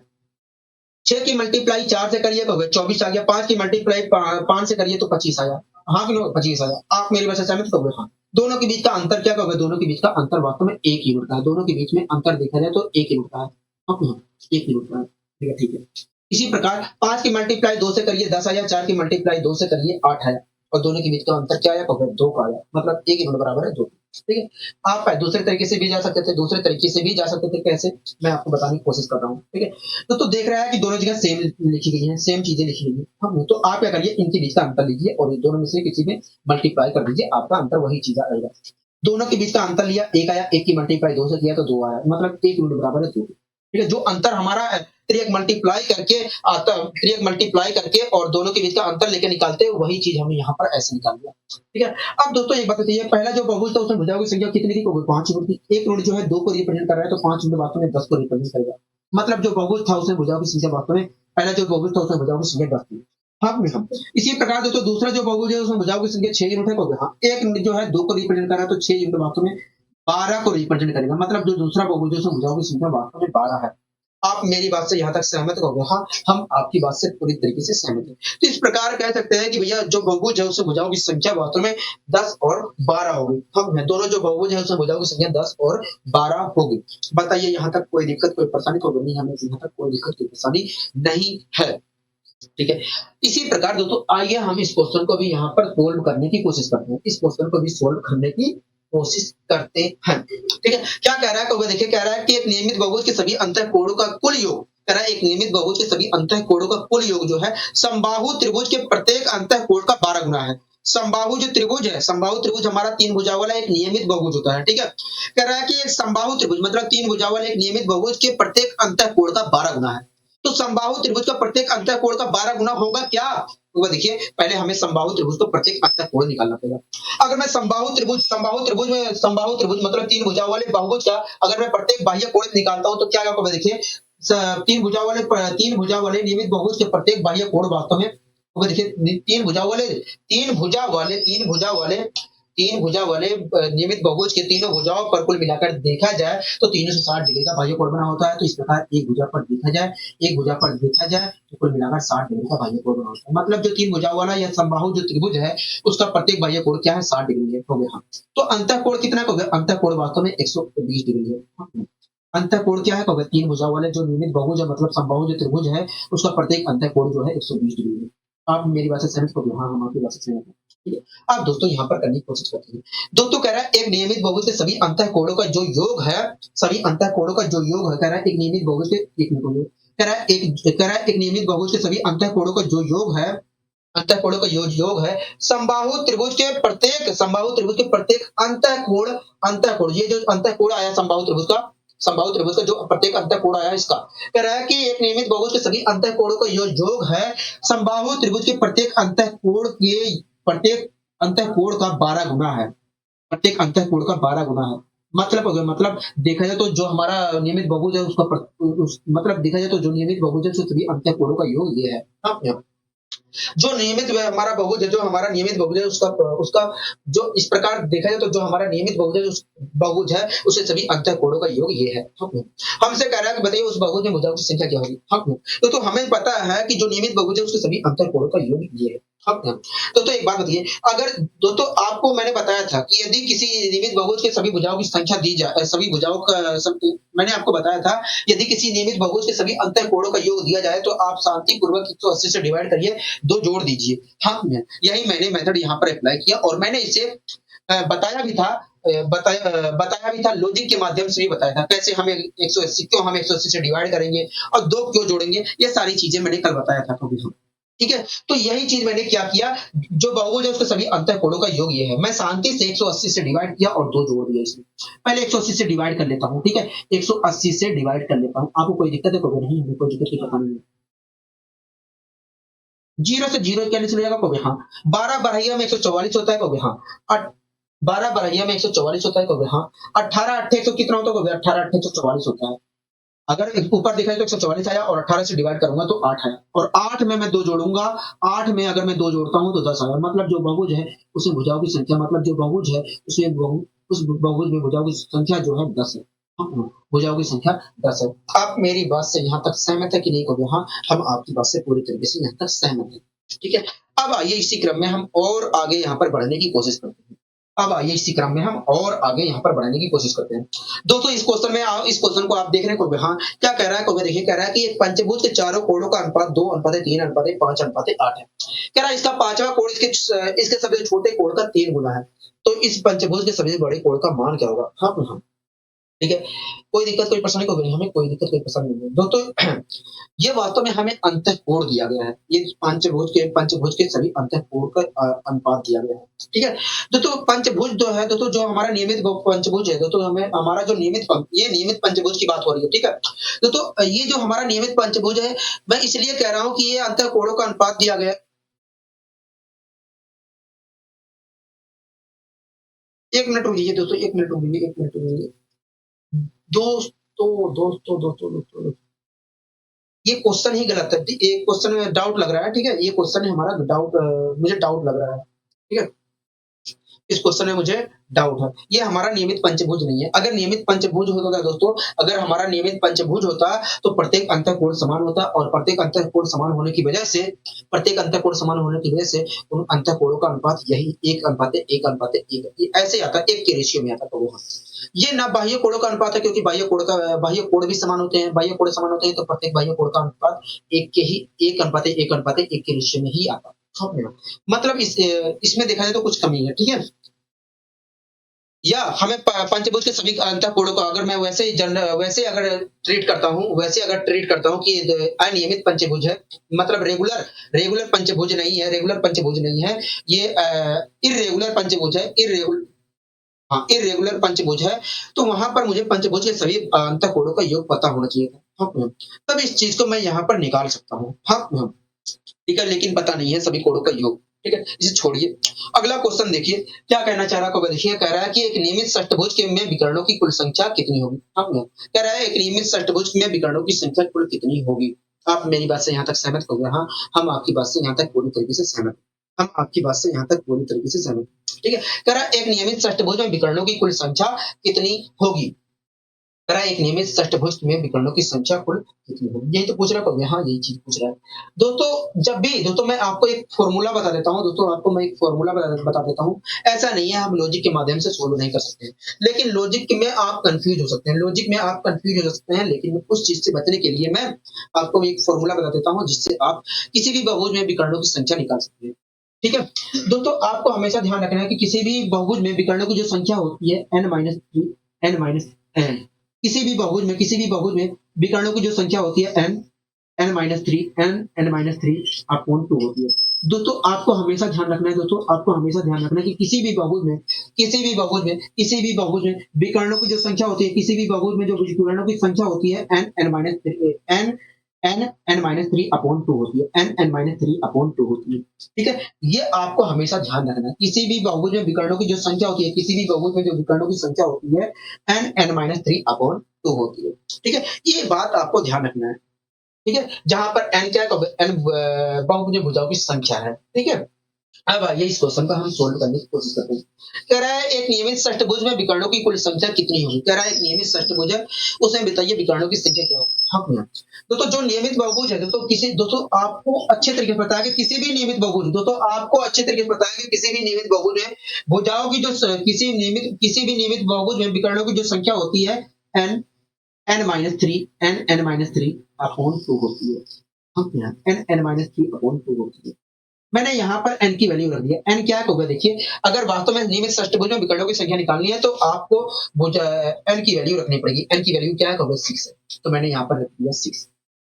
6 लिखा और उसके बाद 3 घटा के लिखा तो 3 आया, अपोन में 2 कर दिया तो आया 9। हाँ, मतलब देखा जाए तो षष्ठभुज में विकर्णों की जो संख्या है वास्तव में 9 है। हाँ, थोड़ा आपको तेजी दिखानी है तो आपको क्या करना है, अगर आपको तेजी दिखानी है तो आपको क्या करना है, भुजाओं की संख्या, भुजा की जितनी संख्या वो लिखिए, 3 घटा के डायरेक्ट लिख दीजिए, 3 घटाकर डायरेक्ट मल्टीप्लाई में लिख दीजिए और अपोजिट टू लगा दीजिए, आपका उत्तर निकल कर आ जाएगा। क्योंकि आप खुद देख रहे हैं कि जो हमारा बहुभुज है, भुजा की संख्या है उसे लिखा जा रहा है और घटाकर 3 लिखा जा रहा है, मल्टीप्लाई में हो गया और अपोजिट में 2 लगा दिया जा रहा है। हाँ, तो इस तरीके से आप तेजी से भी कर सकते हैं। ठीक है, जब आप बार बार करेंगे तो यह आपको फॉर्मूला रखने की जरूरत नहीं होगी, आप सीधे यही चीज ऐसे करेंगे। बहुभुज भुजाओं की बहुभुज किसी भी बहुभुज में विकर्णों की संख्या निकालने के लिए आप तो बहुभुज में भुजाओं की संख्या लिखनी है और मल्टीप्लाई में 3 घटाकर लिखना है और अपोन में 2 लगा देना है, शांति से आपका निकल कर आ जाएगा। ठीक है, अब आइए यही अगले क्वेश्चन की ओर बढ़ने की कोशिश करते हैं। दोस्तों अगला क्वेश्चन हमसे क्या कह रहा है, देखिए अगला क्वेश्चन हमसे कह रहा है कि एक अष्टभुज में कितने विकर्ण खींचे जा सकते हैं। कह रहा है एक अष्टभुज में कितने विकर्ण खींचे जा सकते हैं। हाँ, मतलब अष्टभुज में खींचे जाने वाले विकर्णों की संख्या पूछ रहा है प्रभु। हाँ, ठीक है, दोस्तों आपको अच्छे तरीके से पता है, कि किसी भी नियमित बहुभुज में विकर्णों की जो संख्या होती है, किसी भी नियमित बहुभुज में जो विकर्णों की संख्या होती है, N N minus three, N N minus three upon two होती है। हाँ, अगर दोस्तों हमें अष्टभुज में विकर्णों की संख्या निकालनी है तो यहाँ पर अष्टभुज में जितने विकर्ण होते हैं, जितनी भुजाएं होती हैं उनकी संख्या रखनी पड़ेगी, तो उसकी संख्या यहाँ पर रखनी पड़ेगी। हाँ, ठीक है, तो दोस्तों अष्टभुज में कितने विकर्ण भुजाएं होती है, 8, यहाँ पर 8 रखता हूँ, 8 रख दिया और 8 में से 3 घटाकर लिख दिया मल्टीप्लाई में, कहोगे हाँ, और अपोन में 2 लगा दिया। इस प्रकार 8 पंचे 40 और 40 को मैं 2 से भाग दूंगा तो आएगा 20। मतलब अष्टभुज में देखा जाए तो विकर्णों की संख्या वास्तव में 20 होगी। किसी भी मतलब देखा जाए तो नियमित अष्टभुज में विकर्णों की जो संख्या होगी वो 20 होगी। क्या होगी, 20 होगी। आप मेरी बात से यहाँ तक सहमत हो गए। हाँ, हम आपकी बात से पूरी तरीके से यहाँ तक सहमत हैं। हम आपकी बात से यहाँ तक पूरी तरीके से सहमत है। बताइए कोई दिक्कत, कोई परेशानी, तो बोलने में कोई दिक्कत, कोई परेशानी नहीं है। अब आइए इसी क्रम में हम और आगे यहाँ पर बढ़ने की कोशिश करते हैं। कह रहा है नियमित पंचभुज में कुल विकर्ण होते हैं। कह रहा है कि बताइए नियमित बहुभुज में कुल विकर्ण कितने होते हैं पंचभुज में। हाँ, मतलब कह रहा है कि 5 भुजाओं वाली नियमित बहुभुज में, कह रहा है 5 भुजाओं वाले नियमित बहुभुज में कुल विकर्णों की संख्या कितनी होगी। हाँ, तो आपको अच्छे तरीके से पता है कि किसी भी बहुभुज में विकर्णों की जो संख्या होती है N N N minus three, N N minus three upon two होती है। अगर हमें पंचभुज में, अगर 5 भुजाओं वाली आकृति में 5 भुजाओं वाली एक नियमित बहुभुज में भुजाओं की संख्या निकालनी है तो हमें यहाँ पर एन की वैल्यू रखनी पड़ेगी। एन की वैल्यू क्या होगी, देखिए भुजाओं एन की वैल्यू वास्तव में 5 है, क्योंकि भुजाओं की संख्या पंचभुज में 5 है। ठीक है, 5 रख दिया और 5 में से 3 घटा के लिख दिया 2, अपन में 2 लिख दिया। हाँ, तो इस प्रकार देखा जाए तो 2 से 2 कैंसिल हो गया। हाँ, आया 5। हाँ, तो इस प्रकार देखा जाए तो पंचभुज में विकर्णों की जो संख्या होगी, नियमित पंचभुज में विकर्णों की जो संख्या होगी वो 5 होगी। क्या होगी, 5 होगी। हाँ, क्या होगी, 5 होगी। तो आपको एक बात हमेशा ध्यान रखना कि पंचभुज हमारा एक ऐसा पंचभुज नियमित पंचभुज हमारा एक ऐसा एक ऐसा बहुभुज होता है, एक ऐसा नियमित बहुभुज होता है जिसमें विकर्णों की संख्या भुजाओं की संख्या के बराबर होती है। हाँ, तो एक बात आपको हमेशा ध्यान रखना है, ये बात आपको हमेशा ध्यान रखना है कि नियमित पंचभुज जो हमारा होता है वो एक ऐसा नियमित बहुभुज होता है जिसमें विकर्णों की संख्या भुजाओं की संख्या के बराबर होती है। जितने भुजा उतने विकर्ण ही। ठीक है, कोई दिक्कत, कोई परेशानी को नहीं, हमें कोई दिक्कत, कोई परेशानी नहीं है।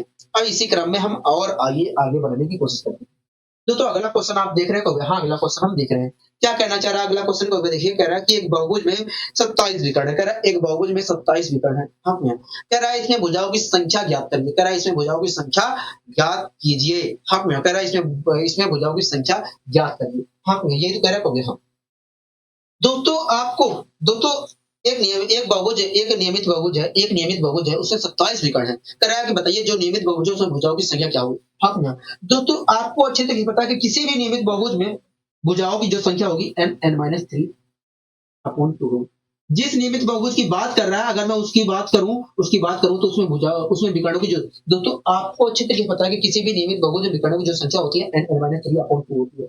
जिस नियमित बहुभुज की बात कर रहा है, अगर मैं अपने अनुसार देखूं तो उसमें विकर्णों की जो संख्या होगी ये होगी। दोस्तों आपको अच्छे तरीके से पता है कि किसी भी नियमित बहुभुज में विकर्णों की जो संख्या होती है n-3 अपॉन 2 होती है। जिस नियमित बहुभुज की बात कर रहा है, अगर मैं उसमें देखूं तो विकर्णों की संख्या ये होगी। लेकिन क्वेश्चन कह रहा है 27 होगी। 27 मतलब ये बराबर है 27 के। 27 की मल्टीप्लाई उधर करता हूं तो आधा 54। तो इस प्रकार n-3 बराबर आया 54 के। n-3 बराबर आया है 54। ठीक है। दोस्तों आप यहाँ पर देख रहे हैं कि ये दोनों जो संख्याएं हैं दोस्तों, ये जो संख्या है ये दोनों जो संख्याएं हैं दोस्तों, एक दूसरे से 3 कम है। हाँ भैया, एक दूसरे से 3 कम है। हाँ भैया, दोस्तों आप देख रहे हैं कि ये वाली जो संख्या है इस वाली संख्या से 3 कम है। हाँ भैया, 3 कम है। हाँ भैया, 3 कम है। मतलब ये देखा जाए तो ऐसी दो संख्याओं का मल्टीप्लीकेशन है जो तो एक दूसरे के मतलब देखा जाए तो ये दो ऐसी संख्याओं का मल्टीप्लीकेशन है जिनके बीच का अंतर 3 है। मतलब देखा जाए तो ये दोनों ऐसी संख्या का मल्टीप्लीकेशन है जिनके बीच का अंतर 3 है। अब तो यहाँ पर भी दोस्तों आपको यही करना है। यहाँ पर दोस्तों ऐसे दो 54 को ऐसे दो दो संख्याओं के मल्टीप्लीकेशन में लिखिए जिनके बीच का अंतर 3 हो। ठीक है। तो वह देखिए अगर मैं इसे लिखना चाहता हूं तो इसे मैं लिख सकता हूँ 6 इंटू 9। हम यहाँ अगर मैं इसे लिखना चाह रहा हूं तो इसे मैं लिखूंगा 6 इंटू 9। मैं 54 को लिख सकता हूँ 6 इंटू 9। बोलो हाँ कि ना कहोगे? हाँ, 6 इंटू 9 लिख सकता हूँ, मतलब 9 इंटू 6 लिख सकता हूँ। हाँ भैया। इस प्रकार दोस्तों देखा जाए तो अगर मैं यहाँ पर तुलना करता हूँ, बड़े वाले की बड़े के साथ करिए, छोटे वाले की छोटे के साथ करिए। अगर मैं बड़े वाले की बड़े के साथ करता हूँ तो n की वैल्यू आई 9। हाँ भैया। मतलब जो बहुभुज है उसमें भुजाओं की संख्या वास्तव में 9 है। क्या है? 9 है। आप छोटे वाले की छोटे के साथ भी करते हो, ये जो हमारा छोटी वाली वैल्यू है छोटे वाले के साथ करते हो तब भी आएगा 9 ही। ठीक है। इस प्रकार हम कह सकते हैं बहुभुज में भुजाओं की संख्या वास्तव में 9 होगी। थोड़ा और तेजी से करने के लिए आपको क्या करना है, जितने विकर्ण दिया जाए बहुभुज में उसमें 2 से मल्टीप्लाई कर दीजिए और उसके ऐसे 2 फैक्टर करिए, उसे ऐसे 2 संख्या में तोड़ दीजिए जिनके बीच का अंतर 3 हो। और ऐसी स्थिति में जो बड़ी वैल्यू होगी वही वास्तव में आपका बहुभुज में भुजाओं की संख्या होगी। जैसे यहाँ पर मैं 27 को मैं सीधे मल्टीप्लाई करता 54 आता और 54 को मैं 54 को मैं 9 इंटू 6 में तोड़ देता हूँ। ऐसी 2 संख्याओं में तोड़ देता, ऐसी 2 संख्याओं के मल्टीप्लीकेशन में तोड़ देता जिनके बीच का अंतर 3 है। तो इस प्रकार देखा जाए तो अगर मैं तोड़ना चाहूँ तो 9 इंटू 6 में तोड़ सकता हूँ और इस प्रकार देखा जाए तो जो बड़ी वैल्यू है वो 9 है। तो इस प्रकार कह सकता हूँ कि जो बहुभुज है उसमें भुजाओं की संख्या वास्तव में 9 होगी। तो इस प्रकार आप तेजी से भी यहाँ पर करके जवाब दे सकते थे। हाँ, कोई दिक्कत कोई परेशानी कोई दिक्कत कोई परेशानी नहीं है। इसी क्रम में आइए हम और आगे बढ़ने की कोशिश करते हैं। कह रहा है कि यदि किसी बहुभुज में विकर्णों की संख्या 54 है तो उसमें भुजाओं की संख्या क्या होगी? हाँ, दोस्तों आपको अच्छी तरह पता है कि किसी भी नियमित बहुभुज में विकर्णों की जो संख्या होती है n-3 अपॉन 2 होती है। जिस नियमित बहुभुज की बात कर रहा है अगर मैं उसमें देखूं तो उसमें विकर्णों की जो संख्या होगी वास्तव में जो होगी हम हमारे मेरे अनुसार। लेकिन क्वेश्चन कर रहा है ये 54 है, मतलब ये बराबर है इसके। ठीक है। कोई दिक्कत कोई परेशानी तो नहीं, क्योंकि मल्टीप्लाई 54 से करूंगा तो 108 आएगा। हाँ, और 108 के मैंने ऐसे 2 टुकड़े किए जिनके बीच का अंतर 3 हो। तो मैं लिख सकता हूँ 12 इंटू 9 लिख सकता हूँ। हाँ, 12 नहीं है 108। अब मैं अगर तुलना करता हूं तो n की वैल्यू क्या निकल कर आएगी? देखिए बड़े की बड़े के साथ करेंगे, बड़े की बड़े के साथ करते हैं और छोटे की छोटे के साथ अगर करते हैं तो n की वैल्यू 12 निकल कर आएगी। हाँ, इस प्रकार देखा जाए तो जो बहुभुज है उसमें भुजाओं की संख्या क्या है? 12 है। ठीक है। अगर मैं तेजी से करना चाह रहा हूं तो शांति से मैं जितने विकर्णों की संख्या दी है बहुभुज में उसमें 2 से मल्टीप्लाई करूंगा। 108 है। अब 108 के मैं ऐसे 2 टुकड़े कर दे रहा हूं जिनके बीच का अंतर 2 हो। तो इस 108 को मैं लिख सकता हूँ 12 इंटू 9। बोलो हाँ कि ना कहोगे? हाँ, 12 इंटू 9 लिख सकता हूँ। इस प्रकार देखा जाए तो बड़ी वैल्यू वास्तव में 12 है। तो इस प्रकार मैं कह सकता हूँ जो बहुभुज होगा उससे भुजाओं की संख्या वास्तव में 12 होगी। हाँ, जो हमारा नियमित बहुभुज होगा, जिस बहुभुज की बात कर रहा है, जिस बहुभुज में कुल मिलाकर 54 विकर्ण है उसकी भुजाओं की संख्या वास्तव में 12 होगी। इस प्रकार मैं तेजी से जवाब दे सकता था तेजी से करके। हाँ, इसी क्रम में दोस्तों आइए हम इस क्वेश्चन को भी करने की कोशिश करते हैं। ठीक है। इस क्वेश्चन में हमसे क्या कह रहा है? देखिए इस क्वेश्चन में कह रहा है कि यदि किसी बहुभुज में विकर्णों की संख्या 20 है तो उस बहुभुज में भुजाओं की संख्या क्या होगी? मैं सीधे शॉर्ट मरवाऊंगा। ठीक है। मैंने 2 क्वेश्चन करवा दिए उस तरीके से। दोस्तों हमें एक बहुभुज है, दोस्तों एक नियमित बहुभुज है, उसमें कुल विकर्णों की संख्या हमें 20 दी है।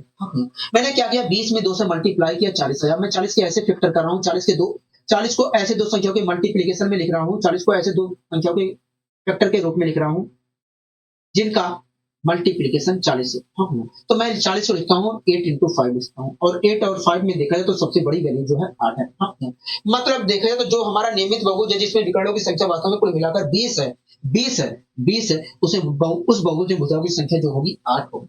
हाँ, 8 होगी। इस प्रकार हम तेजी से जवाब दे सकते हैं। हाँ, कोई दिक्कत कोई परेशानी कोई हमें कोई दिक्कत कोई परेशानी नहीं है। अब इस क्वेश्चन को देखिए, इस क्वेश्चन में हमसे क्या कह रहा है, देखिए कह रहा है कि एक नियमित बहुभुज के सभी आंतरिक कोणों का योग जो है, एक नियमित बहुभुज है उसके सभी आंतरिक कोणों का योग जो है 1440 है। कह रहा है इसमें कुल कितने विकर्ण हुए। दोस्तों जब तक ये ना पता हो कि जो बहुभुज है उसमें भुजाओं की संख्या क्या होगी, उसमें भुजाओं की संख्या क्या होगी, तब तक हम नहीं बता सकते हैं। तो सबसे पहले हमारा फर्ज बनता है कि ये जो नियमित बहुभुज है ये हमें पता करना होगा कि ये जो नियमित बहुभुज है कितनी भुजाओं वाला है। जो नियमित बहुभुज है इसे सभी अंतर कोणों का योग 1440 है, वो कितनी भुजाओं वाला है। तो आइए पता करने की कोशिश करते हैं। तो एक नियमित बहुभुज है उसके सभी अंतर कोणों का योग जो है 1440 है। तो जो भी नियमित बहुभुज है, जो नियमित बहुभुज है, अगर मैं कुछ उसके किसी एक शीर्ष को पकड़कर यहाँ पर किसी एक शीर्ष को पकड़कर दूसरे सिरे को मिलाने जाऊं तो कुल मिलाकर जितने भी त्रिभुज बनेंगे, कुल मिलाकर जितने भी त्रिभुज बनेंगे उन सभी के अंतःकोणों का योग ये है। तो यहाँ ठीक है, तो आपको चित्र में पता है कि जितने भी त्रिभुज बन रहे हैं उनमें से प्रत्येक का अंतःकोणों का योग जो होता है, प्रत्येक के अंतःकोणों का योग जो होता है, जितने भी त्रिभुज बन रहे हैं उनमें से प्रत्येक अंतःकोणों का योग 180 होता है। हाँ, अगर तो प्रत्येक त्रिभुज के अंतःकोणों का योग 180 होता है तो कितने त्रिभुजों का योग 1440 होगा। इतने त्रिभुजों का योग वास्तव में 140 होगा, मतलब 8 हो गया। हाँ, मतलब 8 त्रिभुजों का योग, 8 त्रिभुजों के अंतःकोणों का योग वास्तव में 1440 है। हाँ, दोस्तों आपको अच्छे तरीके से पता है कि किसी भी बहुभुज में बनने वाले त्रिभुजों के किसी भी बहुभुज में भुजाओं की जो संख्या होती है बनने वाले त्रिभुजों की संख्या से 2 अधिक होती है। मतलब हो गया, मतलब देखा जाए तो अगर अगर जिस बहुभुज की बात कर रहा है उसमें बनने वाले त्रिभुजों की संख्या 8 है तो भुजाओं की संख्या वास्तव में 10 है। ठीक है, इस प्रकार दोस्तों देखा जाए तो 10 भुजाओं वाला हमारा बहुभुज था जिसके सभी अंतःकोणों का योग 1440 है। तो आप मुझे बताइए, अगर 10 भुजा वाला बहुभुज था जिसके सभी अंतःकोणों का योग 1440 था, तो आप मुझे बताइए उसमें विकर्णों की संख्या कुल कितनी होगी। तो देखिए विकर्णों की संख्या निकालनी है तो 10 लिखिए, जितनी भुजाएं उतना लिखिए, और घटाकर 3 घटाकर लिख दीजिए, मल्टीप्लाई में मैंने लिख दिया। तो मैं 2 से भाग दे दीजिए, तो मैंने 2 से भाग दे दिया तो आया 35। मतलब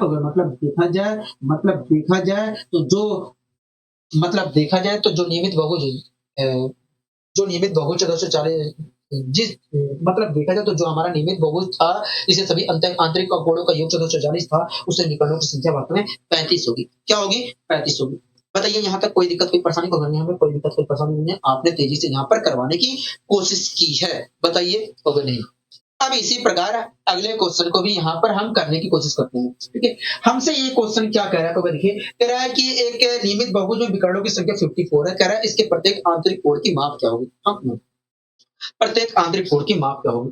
अगर दोस्तों जो भी नियमित बहुभुज होगा उसके सभी बाह्य कोणों का, सभी भुजाओं पर बनने वाले बाह्य कोणों का योग 360 होगा। हाँ, अगर ये मुझे बात पता हो कि ये जो बहुभुज है उस बहुभुज में कुल कितनी भुजाएं हैं, तो मैं आसानी से यहाँ पर निकाल सकता हूँ कि जो नियमित बहुभुज था उसका बाह्य कोण क्या था। हाँ, और जब मैं बाह्य कोण निकाल सकता हूँ तो मैं आंतरिक कोण भी आसानी से निकाल सकता हूँ। हाँ, कोई दिक्कत कोई परेशानी को नहीं, हमें कोई दिक्कत कोई परेशानी नहीं है। तो सबसे पहले हमारा फर्ज बनता है कि ये जो नियमित बहुभुज है उसमें भुजाओं की संख्या कितनी है ये पता करना होगा। हाँ, तो सबसे पहले आइए पता करते हैं कि जो नियमित बहुभुज है वो कितने भुजाओं वाला है। ठीक है, तो एक नियमित बहुभुज था उसके सभी विकर्णों एक नियमित बहुभुज था और उसमें विकर्णों की संख्या कुल मिलाकर 54 थी। मैं शांति से 54 में 2 से मल्टीप्लाई किया तो 108 आया।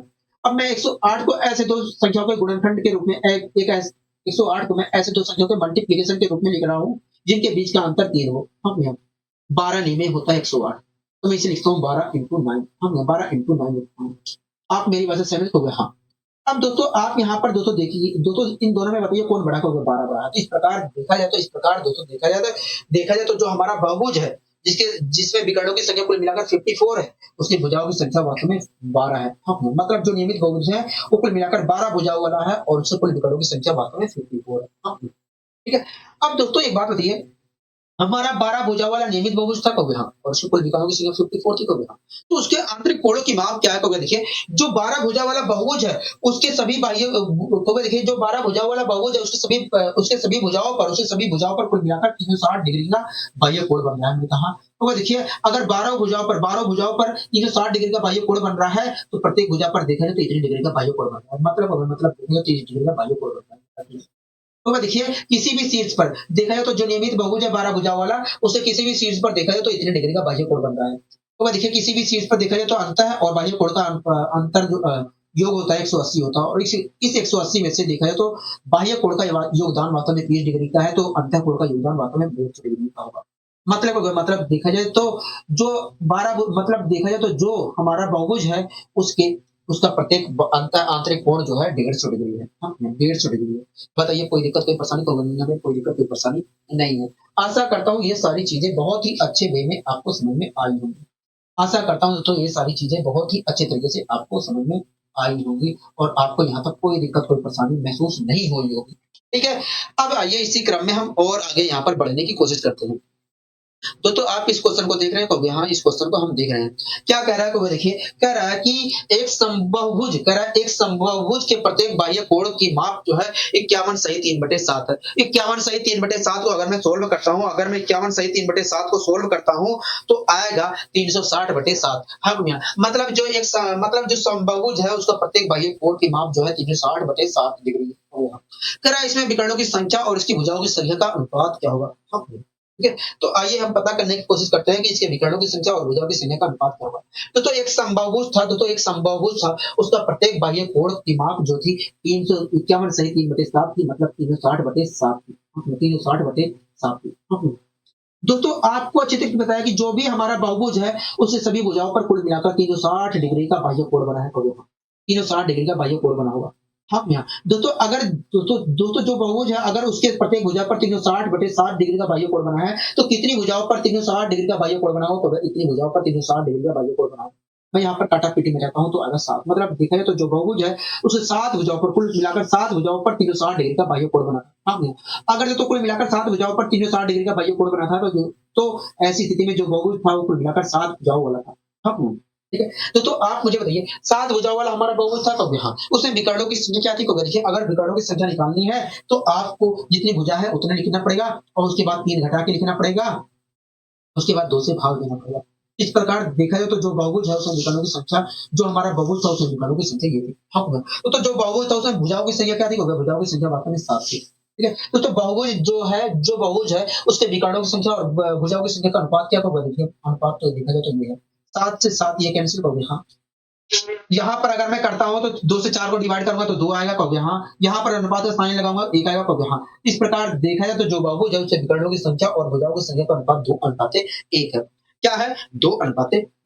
बताइए कोई दिक्कत कोई परेशानी तो नहीं, हमें कोई दिक्कत कोई परेशानी नहीं है। आपने बहुत ही आसानी से इस चीज को समझाने की कोशिश की है। मैंने कहा ठीक है, अब आइए दोस्तों हम यहाँ पर आगे बढ़ने की कोशिश करते हैं। ठीक है, आगे बढ़ने की कोशिश करते हैं। इस क्वेश्चन को आप देखिए क्या कहना चाह रहा है। देखिए इस क्वेश्चन में हमसे कहा है कि यदि एक समबाहुज के आंतरिक कोण का योग उसके बाह्य कोणों के योग का 4 गुना है तो बहुभुज विकर्णों की संख्या क्या होगी। अब यहाँ दोस्तों एक समबाहुज के आंतरिक कोणों का योग जो है उसके बाह्य कोण का योग का 4 गुना है। हाँ, अगर दोस्तों समबाहुज के आंतरिक कोण का योग जो है उसके बाह्य कोण का योग का 4 गुना है तो इस समबाहुज के प्रत्येक आंतरिक कोण जो है बाह्य कोण का 4 गुना होगा। अगर दोस्तों सभी आंतरिक कोणों का योग सभी बाह्य कोण का योग का 4 गुना है तो प्रत्येक आंतरिक कोण प्रत्येक बाह्य कोण का योग प्रत्येक बाह्य कोण का 4 गुना होगा। ठीक है, तो दोस्तों जो हमारा समबाहुज है, दोस्तों जो हमारा समबाहुज है उसके प्रत्येक आंतरिक कोण देखा जाए तो प्रत्येक बाह्य कोण का 4 गुना है, 4 गुना होगा। हाँ, मतलब अगर प्रत्येक बाह्य कोण जो है 1 यूनिट है तो प्रत्येक आंतरिक कोण वास्तव में 4 यूनिट होगा। हाँ, आप मेरी बात से सहमत करोगे। हाँ, दोस्तों आपको अच्छे तरीके से पता है कि जो बहुभुज है, जो समबाहुज है उसका प्रत्येक आंतरिक कोण यदि प्रत्येक बाह्य कोण अगर 1 यूनिट है तो प्रत्येक आंतरिक कोण 4 यूनिट है। तो आप मुझे बताइए किसी भी शीर्ष पर प्रत्येक बाह्य कोण और प्रत्येक आंतरिक कोण का किसी भी शीर्ष पर आंतरिक कोण और बाह्य कोण का योग होगा कितना होगा। 5 यूनिट होगा। हाँ, और आपको अच्छे तरीके से पता है कि किसी भी शीर्ष पर आंतरिक और बाह्य कोण का योग का गुना जो होता है सभी भुजाओं पर बनने वाले बाह्य कोण का योग होता है। इस प्रकार देखा जाए तो सभी भुजाओं पर बनने वाले बाह्य कोण का योग वास्तव में ये था। हाँ, सभी भुजाओं पर बनने वाले बाह्य कोण का योग ये था। हाँ, हाँ कि ना कहोगे? हाँ। दोस्तों जो बहुभुज है उसके प्रत्येक भुजा पर कितने डिग्री का बाह्य कोण बन रहा है? प्रत्येक भुजा पर कितने डिग्री का बाह्य कोण बन रहा है? तो देखिए जो बहुभुज है उसके प्रत्येक भुजा पर देखा जाए तो 1 यूनिट का बाह्य कोण बन रहा है। तो आप मुझे बताइए अगर जो बहुभुज है उसके प्रत्येक भुजा पर 1 यूनिट का बाह्य कोण बन रहा है तो कितनी भुजाओं पर इतने डिग्री का बाह्य कोण बना होगा? तो 10 भुजाओं पर इतने डिग्री का बाह्य कोण बना होगा। हाँ, 10 भुजाओं पर इतने डिग्री का बाह्य कोण बना होगा। हाँ, ठीक है। दोस्तों हमें पता चल गया कि जो बहुभुज था वो कुल मिलाकर 10 भुजाओं वाला था। हो गया। आप मुझे बताइए 10 भुजाओं वाला बहुभुज था तो उसमें विकर्णों की संख्या क्या थी? अगर देखिए विकर्णों की संख्या निकालनी है तो 10 लिखिए, जितने भुजाओं की संख्या वो लिखिए और 3 घटा के लिख दीजिए। उसके बाद 2 से भाग दे दीजिए। मैंने 2 से भाग दे दिया। तो अगर मैं भाग देता हूँ तो 2 पंचे 10, 5 सत्ते 35 क्या है 35। इस प्रकार देखा जाए तो जो बहुभुज है, जो हमारा नियमित बहुभुज है, उसमें विकर्णों की संख्या कुल मिलाकर 35 होगी। क्या होगी? 35 होगी। हाँ, क्या होगी? 35 होगी। दोस्तों ये चैप्टर आपका पूरी तरीके से मैंने खत्म करने की कोशिश की है। ठीक है? अब आशा करता हूँ ये सारी चीजें आपको बहुत ही अच्छे तरीके से समझ में आई होंगी और जो-जो मैंने कॉन्सेप्ट यहाँ पर बताए हैं निकालने के लिए, वो भी आपको पसंद आए होंगे। ठीक है? तो आज के लिए बस इतना ही रखते हैं। मिलेंगे अगली वीडियो में इसी ऊर्जा और इसी उत्साह के साथ और नए चैप्टर के साथ। दीजिए आज के लिए इजाजत। नमस्कार।